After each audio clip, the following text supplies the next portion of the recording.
મિત્રો, આપણા હિન્દુ ધર્મમાં એકાદશી તિથિને અત્યંત પવિત્ર અને કલ્યાણકારી માનવામાં આવે છે. વર્ષ દરમિયાન આવતી દરેક એકાદશી પોતાનું વિશેષ મહત્વ ધરાવે છે, પરંતુ જ્યારે આ એકાદશીની તિથિ પવિત્ર એવા પુરુષોત્તમ માસમાં આવે છે, ત્યારે તેનું પુણ્ય અને મહાત્મય અનેક ગણું વધી જાય છે. પુરુષોત્તમ માસની વદ પક્ષની આ એકાદશી વિશેષ રૂપે પાપ નાશક, મોક્ષદાયિની અને સર્વે મનોકામના પૂર્ણ કરનારી છે. જે કોઈ આ દિવસે ઉપવાસ કરે છે, ભગવાનનું પૂજન કરે છે અને હરિનામ સ્મરણ સંકીર્તન કરે છે, તેના જીવનમાં સુખ, શાંતિ અને સમૃદ્ધિ અવશ્ય આવે છે.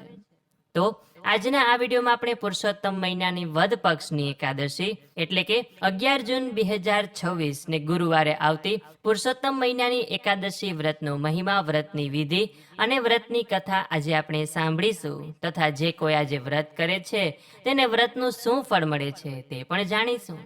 તો અંત સુધી મારી સાથે જોડાયેલા રહેજો. વિડીયો પસંદ આવે તો કોમેન્ટ સેક્શનમાં પુરુષોત્તમ માસ નિમિત્તે જય શ્રી કૃષ્ણ લખજો. હરે રામ, રામ રામ, હરે હરે, હરે કૃષ્ણ, કૃષ્ણ કૃષ્ણ, હરે હરે. મિત્રો, આપણા પુરાણોમાં જણાવવામાં આવ્યું છે કે એકાદશીનું વ્રત એકમાત્ર ઉપવાસ નથી, પરંતુ ઇન્દ્રિયોને સંયમમાં રાખવાનું મહાન સાધન છે. મનુષ્યના શરીરમાં 10 ઇન્દ્રિયો અને 1 મન એમ મળીને 11 તત્વ બને છે. તેથી 11મી તિથિ એટલે કે એકાદશીના દિવસે મન અને ઇન્દ્રિયો પર નિયંત્રણ રાખીને ભગવાનના ચરણોમાં ભક્તિ કરવી એ જ એકાદશીનો મુખ્ય ઉદ્દેશ છે. આ વ્રતનું મહત્વ માત્ર ધાર્મિક દ્રષ્ટિએ જ નથી, પરંતુ આધ્યાત્મિક અને વૈજ્ઞાનિક દ્રષ્ટિએ પણ ખૂબ જ વધારે છે. ઉપવાસ શરીરને શુદ્ધ બનાવે છે, પાચન તંત્રને આરામ આપે છે અને મનને સ્થિર કરે છે. જ્યારે ભક્તિ અને ઉપાસના સાથે ઉપવાસ કરવામાં આવે છે, ત્યારે મનની ચંચળતા ઘટે છે અને ભગવાન પ્રત્યે શ્રદ્ધા વધે છે. અને એટલા માટે જ એકાદશી ઉપર ઉપવાસ કરવાનું મહત્વ બતાવેલું છે. આજના દિવસે સવારે બ્રહ્મ મુહૂર્તમાં ઉઠી સ્નાન કરી સ્વચ્છ વસ્ત્રો ધારણ કરી આપણા ઘરમાં રહેલ ભગવાનનું પૂજન કરવામાં આવે છે.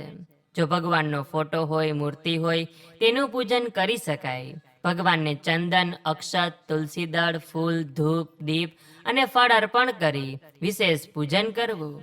ભગવાનના ચરણોમાં પણ તુલસી પત્ર મૂકવાના અને ભગવાનને જે પણ કંઈ ભોગ લગાવીએ, પ્રસાદ ધરાવીએ, તેમાં પણ 1-2 પાન તુલસીજીના મૂકવાના, કેમ કે તુલસીજી વગર ભગવાનનું પૂજન અધૂરું મનાય છે. અને જ્યારે આપણે પૂજા કરતા હોય ત્યારે ઓમ નમો ભગવતે વાસુદેવાય, ઓમ નમો નારાયણાય, ઓમ વિષ્ણવે નમઃ, શ્રી કૃષ્ણ શરણમ મમ, કોઈ પણ રીતે ભગવાનના નામનું સ્મરણ કરવું કે જેથી કરીને આપણું મન અને આપણું ધ્યાન ભગવાનની પૂજામાં રહે. આજના દિવસે ચોખાનું સેવન કરવું નહીં અને શક્ય હોય તો અનાજનું સેવન પણ કરવું નહીં. જો વ્રતમાં નિર્જળા ઉપવાસ થાય તો તે રીતે કરવો, અથવા તો સજળા કે જેમાં આપ ચા, દૂધ, કોફી લઈ શકો છો, પાણી પી શકો છો, કોઈ પણ ફ્રૂટનું જ્યુસ પણ લઈ શકાય છે, કે પછી ફળાહાર લઈને કે પછી ફરાળ કરીને એકાદશીનું વ્રત કરવું જોઈએ.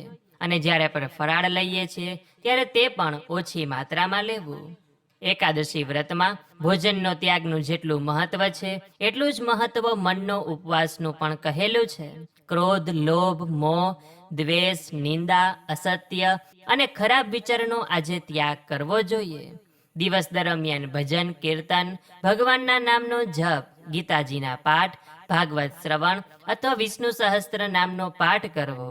અને એકાદશી પણ જાગરણનું મહત્વ છે, તો જાગરણમાં પણ આ પાઠ કરી શકાય છે. કહેવાય છે કે પુરુષોત્તમ માસની આ વદ પક્ષની એકાદશીનું વ્રત કરનાર વ્યક્તિના ભૂતકાળના પાપો પણ નષ્ટ થાય છે, તેના જીવનમાં આવતા અવરોધો દૂર થાય છે, આર્થિક મુશ્કેલીમાંથી રાહત મળે છે, પારિવારિક કલેશ ઓછા થાય છે, માનસિક શાંતિ મળે છે, સંતાન સુખ મળે છે, નિરોગી આરોગ્ય મળે છે અને સુખ સમૃદ્ધિમાં વૃદ્ધિ થાય છે. આ વ્રતનું એક વિશેષ ફળ મોક્ષ પ્રાપ્તિ પણ છે. પુરાણોમાં જણાવવામાં આવ્યું છે કે જે ભક્ત શ્રદ્ધાપૂર્વક એકાદશી વ્રતનું પાલન કરે છે, તેના નિયમો પાળે છે, તેને આજીવનમાં તો સુખ મળે જ છે, પરંતુ મૃત્યુ પછી પણ તેને ભગવાનનું ધામ મળી જાય છે, એટલે કે મોક્ષની પ્રાપ્તિ થઈ જાય છે. કહેવાય છે કે જો કોઈ ભક્ત સંપૂર્ણ રીતે નિયમોનું પાલન ન કરી શકે, પરંતુ શ્રદ્ધા અને ભક્તિપૂર્વક કરવામાં આવેલું વ્રત અને ભગવાનનું પૂજન પણ પ્રભુ સ્વીકારી લે છે. ઘણા લોકોને એ પણ પ્રશ્ન હોય કે આ એકાદશીનું વ્રત કોણ કોણ કરી શકે? તો કહેવાય છે કે લગભગ દરેક વ્યક્તિ આ એકાદશીનું વ્રત કરી શકે છે. માસિક ધર્મમાં સ્ત્રી હોય તો તે પણ આ વ્રત કરી શકે, અને ઘરમાં સૂતક હોય તો પણ આ વ્રત કરી શકાય. પરંતુ ત્યારે ભગવાનનું પૂજન થઈ ન શકે. વ્રત તો કરી જ શકીએ, ઉપવાસ તો કરી જ શકાય. ગર્ભવતી સ્ત્રી હોય, વૃદ્ધો હોય તો તે લોકોએ પોતાનું સ્વાસ્થ્યને ધ્યાનમાં રાખીને એકાદશીનું વ્રત કરવાનું.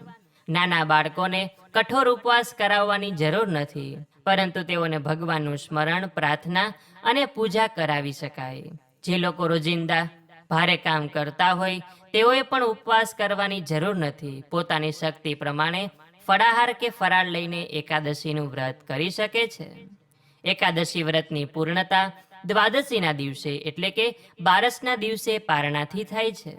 બારસના દિવસે સ્નાન કરી ભગવાનની પૂજા કરવી અને યોગ્ય સમયમાં વ્રતનું પારણું કરવું જોઈએ. પારણું કરતા પહેલા ભગવાનને ભોગ અર્પણ કરવો. શક્ય હોય તો બ્રાહ્મણ, ગાય, ગરીબ અથવા જરૂરિયાતમંદ વ્યક્તિને દાન આપવું.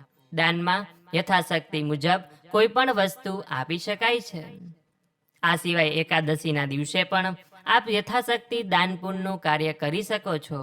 જો આપના આંગણે કોઈ ભિક્ષુક આવે તો તેને પણ આપી શકાય, અથવા તો કોઈ આપણે મંદિરે દર્શન કરવા ગયા હોય તો ત્યાં પણ આપણે આ દાન સેવાનું કાર્ય કરી શકીએ છીએ. કે પછી પાણીના પરબ બંધાવીને સેવાનું કાર્ય કરી શકાય, કે પછી આજે મૂંગા પશુ પક્ષીઓને ખવડાવીને પુણ્ય અર્જિત કરી શકીએ છીએ. આજના દિવસે જે લોકો ઉપવાસ નથી કરી શકતા, વ્રત નથી કરી શકતા, તે લોકો માટે ખાસ કરીને ભગવાનના નામનું સ્મરણ કરવાનું વિશેષ મહત્વ છે. ઓમ નમો ભગવતે વાસુદેવાય કે વિષ્ણુ સહસ્ત્ર નામનો આજે જો શ્રદ્ધાપૂર્વક પાઠ કરે છે તો એવું કહેવાય છે કે તે લોકોને એકાદશી વ્રતનું ફળ મળી જ ગયું સમજી શકાય. કેમ કે આ કળિયુગમાં ભગવાનના નામનો જેટલો મહિમા છે તેટલો મહિમા કોઈ વ્રતનો પણ હશે નહીં. ભગવાન શ્રી કૃષ્ણે સ્વયં કહ્યું છે કે વ્રતોમાં સર્વોત્તમ એકાદશીનું વ્રત છે, અને આ વ્રત કરતા પણ આ દિવસે ભગવાનના નામનું લીધેલું નામ વિશેષ ગણું પુણ્યફળ અપાવે છે. એટલે આ વ્રતનું સૌથી મોટું ફળ એ જ છે કે આપણા હૃદયમાં ભગવાન પ્રત્યે ભક્તિ વધે છે. ભક્તિ જ એ જીવનનું સાચું ધન છે. ધન, સંપત્તિ, યશ અને વૈભવ સમય સાથે બદલાઈ શકે છે, પરંતુ ભગવાનની ભક્તિ એ આપણી આત્માને શાશ્વત સુખ આપે છે. એટલે પુરુષોત્તમ માસની વદ પક્ષની આ એકાદશી આપણને ભગવાન સાથે જોડાવાની એક અદ્ભુત તક આપે છે. આ દિવસે કરાયેલ એક નાનો જપ, એક નાની પ્રાર્થના, એક તુલસી દળનું અર્પણ અથવા એક ક્ષણનું ભગવાનનું સ્મરણ પણ અતિ મહાન ફળ આપનારું બની જાય છે. તેથી દરેક વ્યક્તિએ પોતાની શક્તિ અને ક્ષમતા અનુસાર આ પવિત્ર વ્રતનું પાલન કરવું. શ્રદ્ધા, ભક્તિ અને ભગવાન પ્રત્યેના પ્રેમ સાથે કરવામાં આવેલું આ વ્રત એ આપણા જીવનને સુખમય, પવિત્ર અને કલ્યાણમય બનાવે છે તથા ભગવાન પુરુષોત્તમની કૃપા પ્રાપ્ત કરાવે છે. તો આવો છે આ પુરુષોત્તમ મહિનાની વદ પક્ષની એકાદશીનો મહિમા. હવે આપણે આ પુરુષોત્તમ મહિનાની એકાદશીની વ્રત કથા સાંભળીએ કે જેના વગર આ વ્રત અધૂરું ગણાય છે. તો હવે દરેક લોકો મારી સાથે ધ્યાનપૂર્વક આ કથાનું શ્રવણ કરે. શક્ય હોય તો હાથમાં ફૂલ અથવા તુલસી પત્ર રાખે અને જ્યારે કથા પૂરી થાય ત્યારે ભગવાનના ચરણોમાં અર્પણ કરે. તો બોલીએ શ્રી પુરુષોત્તમ ભગવાન કી જય, શ્રી વિષ્ણુ ભગવાન કી જય. અથ પુરુષોત્તમ માસ કૃષ્ણ એકાદશી એટલે કે પરમા એકાદશી વ્રત કથા. કમલા એકાદશીની કથા સંભળાવ્યા પછી શ્રી કૃષ્ણ પ્રભુ બોલ્યા કે હે યુધિષ્ઠિર, વેદોએ જેને પાપમોચીની કહી છે એવી કૃષ્ણ એટલે કે પરમા એકાદશી પુરાણ પ્રસિદ્ધ છે. પૂર્વે ભૃગુપુરમાં તિલક નામે ગરીબ કર્મકાંડી બ્રાહ્મણ રહેતો હતો. એક સાંધે ત્યાં 13 તૂટે એવી સ્થિતિ. પતિ પત્ની બંને પેટે પાટા બાંધીને ગુજરાન ચલાવે. ગરીબીનો પાર નહીં, પણ બ્રાહ્મણી ઘણી સમજુ અને ડાઈ. ધર્મ ધ્યાનમાં માનનારી, પતિને કોઈ વાતે ઓછું ન આવવા દે. વળી આંગણે આવેલાની યથાશક્તિ સરભરા કરે. પત્નીનો ભક્તિભાવ જોઈને બ્રાહ્મણ દુઃખી દિલે વિચારવા લાગ્યો કે અરે રે, આવી પતિવ્રતા નારીને મારા કારણે દુઃખમાં સબડવું પડે છે. એને સુખી કરવા માટે મારે આ ઉંમરે પણ પરદેશ કમાવા જવું જોઈએ. બ્રાહ્મણ પરદેશ જવા તૈયાર થયો ત્યારે બ્રાહ્મણીને સમજાવવા લાગી કે હે નાથ, પ્રારબ્ધ સામે પુરુષાર્થ પાંગડો છે. પ્રભુ ભક્તિ વગર પ્રારબ્ધ જાગતો નથી.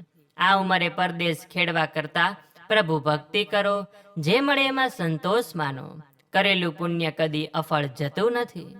પત્નીની સમજાવટથી બ્રાહ્મણે પરદેશ જવાનું માંડી વાળ્યું. એક દિવસની વાત છે, બ્રાહ્મણી બપોરે જમવા બેઠા. એ વખતે ઋષિ પધાર્યા. બંને ઋષિનો સત્કાર કર્યો, દર્ભનું આસન દઈ ચરણામૃત લીધું. પતિ પત્નીની સેવા ભાવનાથી પ્રસન્ન થયેલા ઋષિ બોલ્યા કે હે નરનારી, તમે ધર્મનિષ્ઠ હોવા છતાં પૂર્વજન્મના કર્મોના લીધે દારૂણ ગરીબીમાં સબળો છો. એમાંથી જો તમારે મુક્ત થવું હોય તો પવિત્ર પુરુષોત્તમ માસની કૃષ્ણા એકાદશીનું વ્રત કરો. આ દિવસે ઉપવાસ કરી પ્રભુ ભક્તિ કરવી, રાત્રે જાગરણ કરવું. સતયુગમાં રાજા હરિશ્ચંદ્ર આ વ્રતના પ્રભાવે સર્વ કસોટીમાંથી પાર ઉતર્યા હતા. વળી કુબેરે આ વ્રત કરતા ભંડારીનું પદ પ્રાપ્ત કરેલું. માટે હે દંપતી, આ મહાપુણ્યશાળી વ્રત કરો, તમારા સકળ મનોરથ સિદ્ધ થશે. ઋષિ તો માર્ગ ચીંધીને પોતાના રસ્તે ગયા. એમ કરતા પવિત્ર પુરુષોત્તમ માસની કૃષ્ણા એકાદશી આવી. વિપ્ર દંપતીએ પૂર્ણ શ્રદ્ધા ભાવે વ્રત કર્યું. એના પ્રભાવે પ્રાતઃકાળે એમના ઘરમાં હીરા મોતીનો વરસાદ થયો.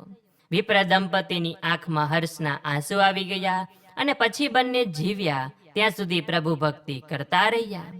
હે પુરુષોત્તમ પ્રભુ, તમે જેવા બ્રાહ્મણીને ફળ્યા, એવું જ આપનું આ વ્રત કરનાર, વ્રત કથા વાંચનાર, સાંભળનાર, વિડીયો જોનાર, સાંભળનાર સૌ કોઈને ફળજો, એવી જ આપના ચરણોમાં અમારી પ્રાર્થના છે. અદ્ભુત એકાદશી અલૌકિક કૃષ્ણા જેનું નામ, દુઃખ દારિદ્ર સઘળા ટળે, પ્રાપ્ત થાય પુણ્યધામ.